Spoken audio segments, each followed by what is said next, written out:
Welcome back to the channel from a little place called Frog on a Rock. Duck. Do you see it? Duck. Bro, look at Zero Cool over here trying to correct me. You said what? It's duck on a rock. Nope. I swear I just checked the trailhead name. It's called Frog on a Rock.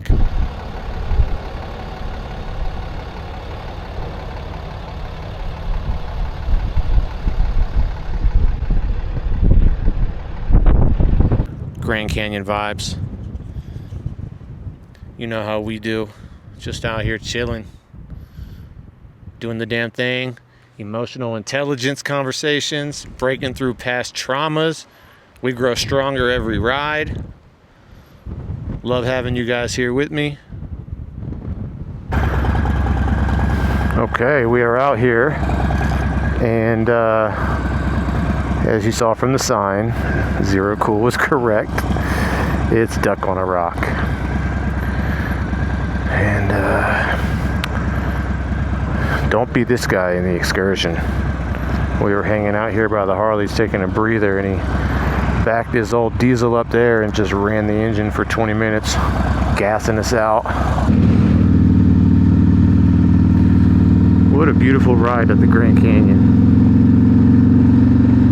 Great lookout point. Up here there's some ancient ruins.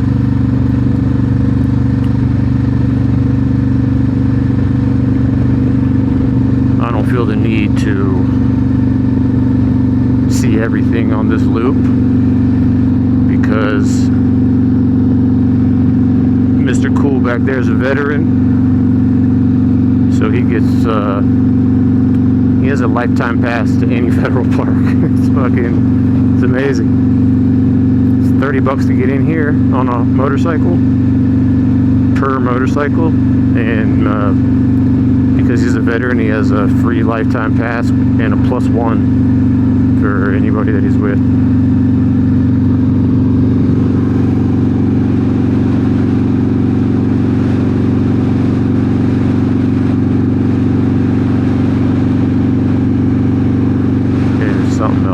They try to say that the glaciers carved that out during the Ice Age. I don't know about all that.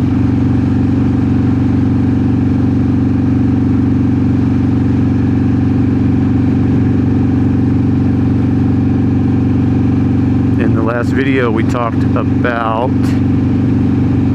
being lost inside, trapped in the depression, drowning in a dark pond, not knowing which way is up or down, dealing with anxiety, not having the answers, not knowing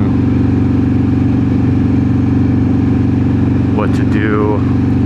I enrolled in a psychology class my freshman year in college to try to figure myself out because I was so confused.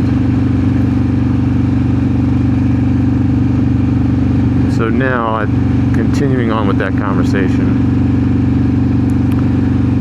we'll get into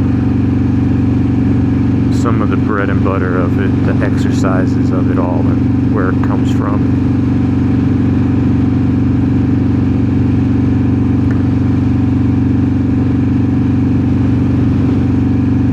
And it all dates back to the wounded child inside you.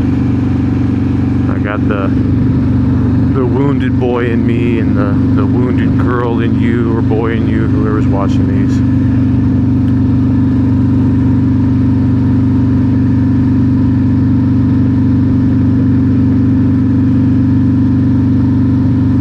I can see, looking back, the depression I was battling.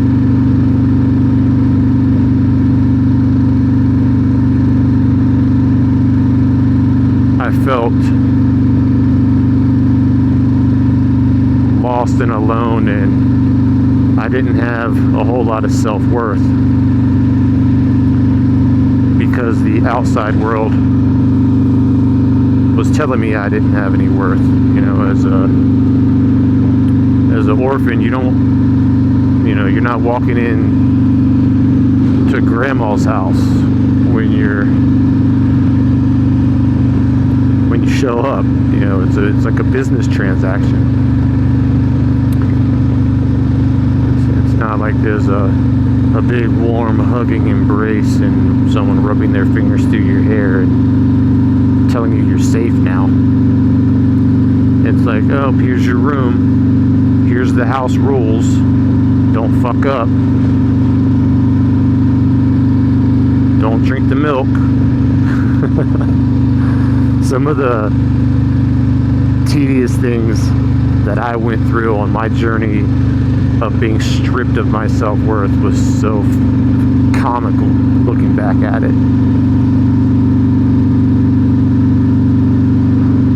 But when you're a kid, this stuff affects you. So I'm internalizing all this stuff. And it turned into this homesickness. And I used to tell myself, like, I'm homesick for a home that doesn't exist. And it's a weird feeling to be in. And the reason I attribute it to that is because I went to camp once when I was really young, and I remember being homesick that week, couldn't wait to get home. I enjoyed camp. I did the canoe tipping and archery and all the stuff you do at camp, but I couldn't wait to get home. And I remember feeling homesick. And so then you fast forward to the new traumas of being orphaned, and I was battling deep depression, but I thought it was homesickness. And then I would, people would ask you what's wrong, and I'd be like, well, I'm homesick for a home that doesn't exist. And it was like my way of staying in the hole.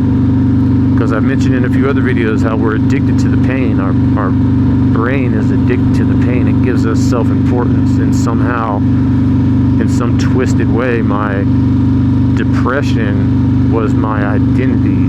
And to lose my depression was to lose more of myself. And I had already lost so much of myself, it was not an option. Subconsciously. Obviously, consciously, I was suffering and looking for answers and trying to get out. But it stemmed from that, so even in my 20s, I'm carrying around this pain that I picked up as a 12-year-old. And it even started before that at camp, and it even started before that with a crazy babysitter. So you trace things back and you find where it started, and then you can start reframing all the memories and experiences after that, which is pretty powerful.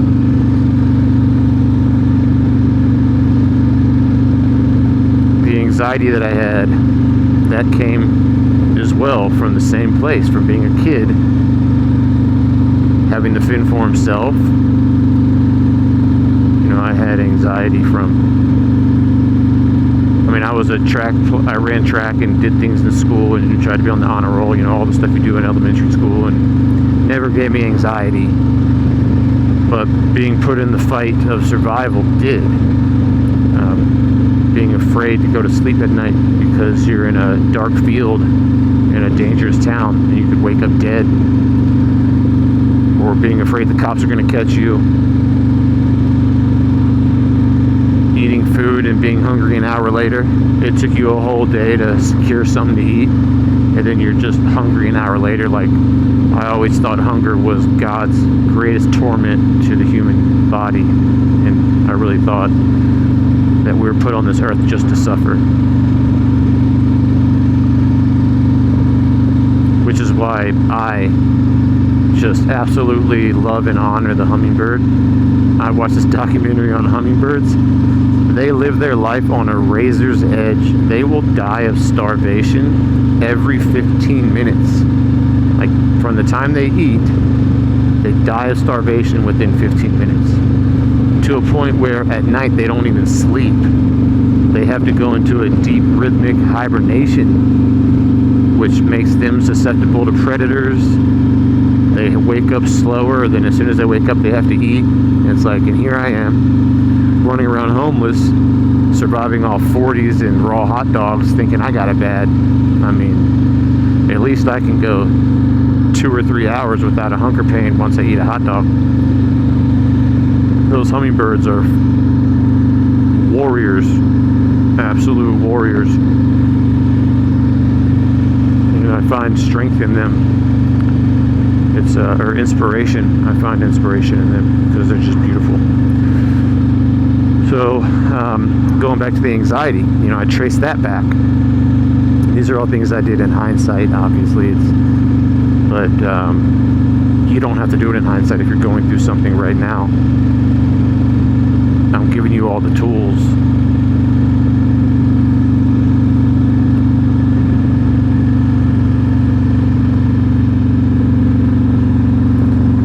And so my journey, for me, because I didn't have somebody helping coach me through it, is I had to start going internal and looking back at myself. And I think that that's the best way through anyway. Even if you go and you seek professional help, they're probably going to just have you doing the same thing that we're talking about here, some shadow work.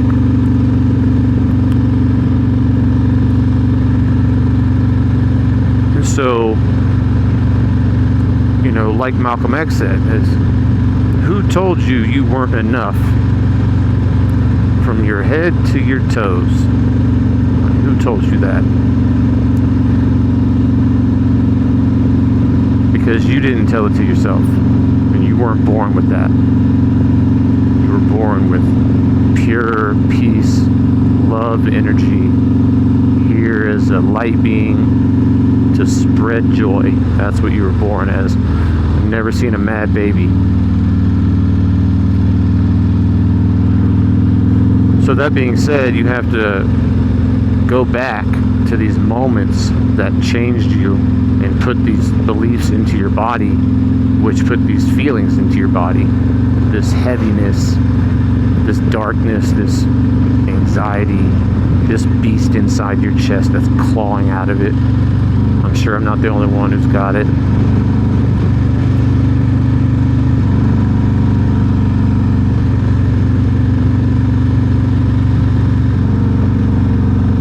You go back as the stronger, older, wiser version of yourself,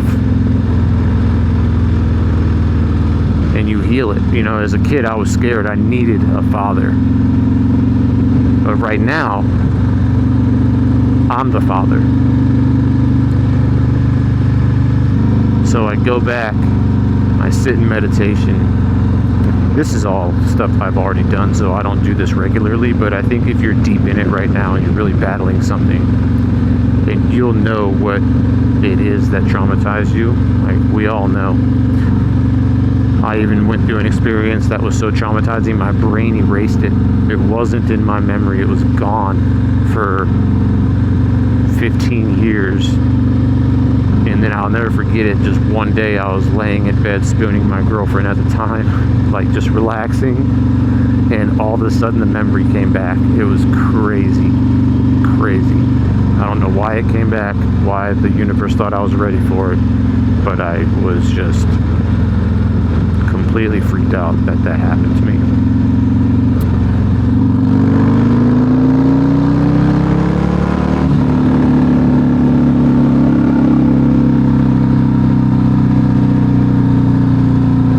There. I didn't feel the need to pass that guy, but I thought you guys would enjoy the view if I was in the front. So here I am. So I went back to one of my traumas.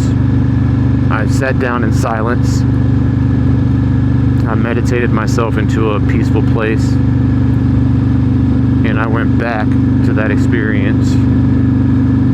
And I found myself, that scared little boy. And I imagined myself wrapping that boy up in my arms. I gave him a huge hug. It brought me to tears, both of us. It was very deep. And we cried, and I just squeezed and squeezed. And I told him what he needed to hear. That he was safe now. That everything was going to be okay.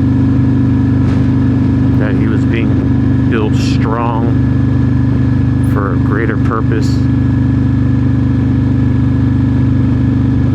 Soul was getting stronger and brighter for it, and that he was worthy.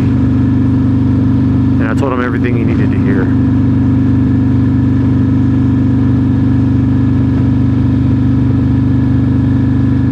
And then we stopped hugging. The boy version of me had his shoulders back, his chin up. He was smiling. He got what he needed. And then I came back to the present moment, and I healed that little boy inside.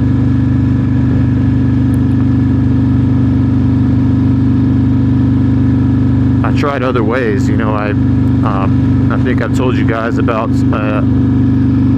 SA experience I went through as a kid, and I did a meditation once where the person that SA'd me was standing in a river, and I walked out into the river and I grabbed him from behind and I squeezed him, and I pulled a knife out and I slit his throat, and I felt his body jerking, and I felt the life leave his body, and when the life left his body completely, I laid him into the river and I let the current take him away, and I pretended like the current taking him away was all the trauma and negative energy inside of me being taken away with it. And I really thought that that was going to work. I thought I was onto something, and it didn't, because hate only builds more hate, and murdering that guy was just more hate. And what I had to do actually was forgive him, was love him, and understand that maybe he was going through some traumas, and that it's something that he regrets, or maybe not. Maybe he's a monster, but that's not on me. His monster energy isn't allowed in my frequency. It's not allowed to affect me.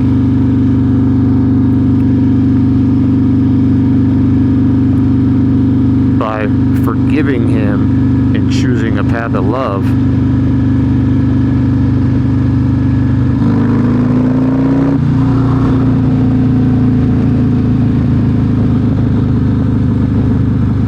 I was able to actually get the hate out of my body completely. You know, and I told somebody this once, and they're like, yeah, well, the case is sealed, right? Childhood cases are sealed. I will never know who that was. And so this person was like, oh, it's easy for you to forgive when you'll never find out who it is. But if you knew who it was, or if you were standing next to that person and I told you that that was them, I know you, and I guarantee you do something pretty aggressive, you know, blah, blah, blah. And I love that argument, because it's so logical and it's so monkey brain. It just makes sense,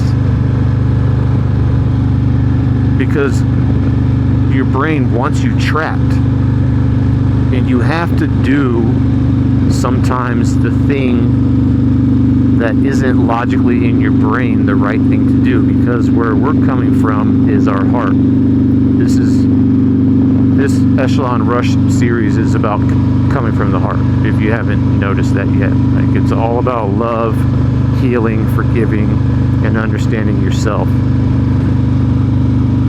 In the heart, love energy is the strongest energy in the universe, and your heart is the center of it, and it knows all the answers. That's your gut feeling. When you get a gut feeling, I knew in my gut that it felt horrible inside to slit that guy's throat, feel him die in my arms, and drop him down the river. Like, that didn't feel good, but my brain was telling me, like, this is going to heal you. And my brain was telling me, like, what? You're going to love this guy that SA'd you? You're going to forgive him for what he did to you? Like, how is that even possible? But my heart was like, I felt like it had to happen. I had to let go of the hatred. I spent so many years violent because of it. Even my armed robbery charge. Did I tell you guys about the armed robbery? Anyway, it was because that guy essayed my friend, and it brought back my childhood traumas and my anger, and I took out that anger on him. And so it's destructive. So healing the little boy inside was huge for me. Forgiving those that wronged me was also huge. Maybe even more so. Coming from a place of love is the only way. And that's what's inside you. Every time you get silent and you find that peace inside, that's what that is. You know, it's like the Iron Man with that glowing energy source in his chest. Like, you have that exact same glowing energy source in your chest. Only yours isn't electricity. Yours is a frequency. And it's a frequency of love. And that's what heals.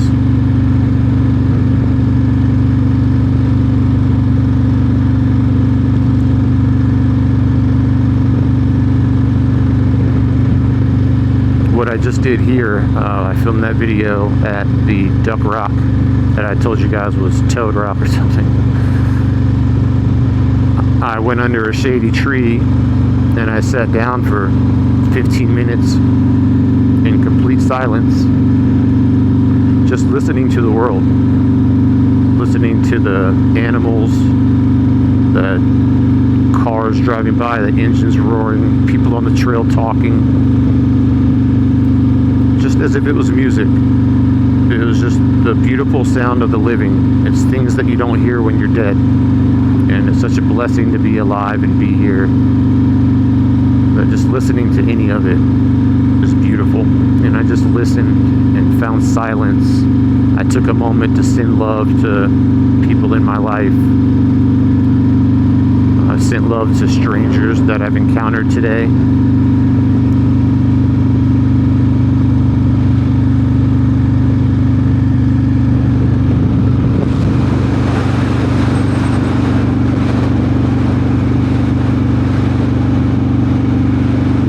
Still out here.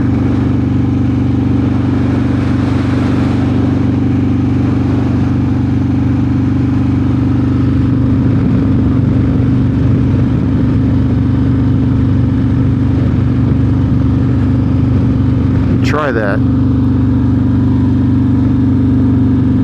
I'm gonna film, weekly episodes, and I don't think you guys need to do too much too fast. If you're deep in it, you might have already gone through this and you're like, yeah, right on. Comment below how you feel about this stuff. Or you're in it right now and this is going to help you a lot. It's a deep exercise. It takes time, it takes patience. You might re-feel some things, it might resurface, you might cry, you might hurt. It's all healing though. At the end, love yourself and honor yourself. Remind yourself you're worthy. Remind yourself that you're loved. Even if you're all alone, there are angels and light beings beyond this veil that we can't see that are surrounding you. They come to help you at night when you sleep. They're there with you during the day when you're in situations. They're always around. Your higher self is loving you.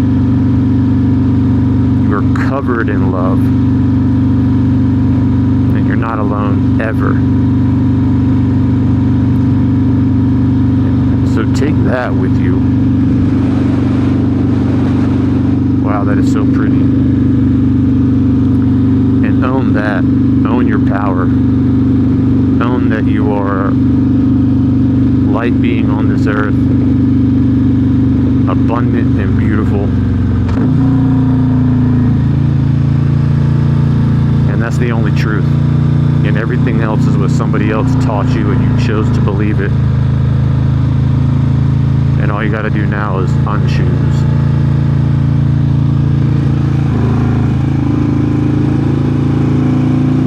I don't know if this camera's picking up this view, but it's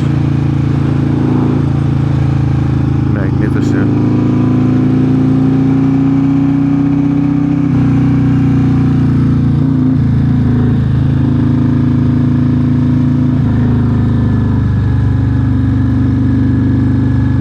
that's what I want you guys to take with you for the day. Some healing meditations, some understandings of who you are and what you're worth. Tracing back where these emotions and these feelings are coming from. All your answers are in the silence. If you're constantly in the rat race, then you're constantly talking to yourself. And you're always worrying, wondering, moving, fighting. You're driven, you're resilient. You're all the taglines that prevent you from taking a moment of introspection and peace. That's the moment that you need. Your soul's waiting for it.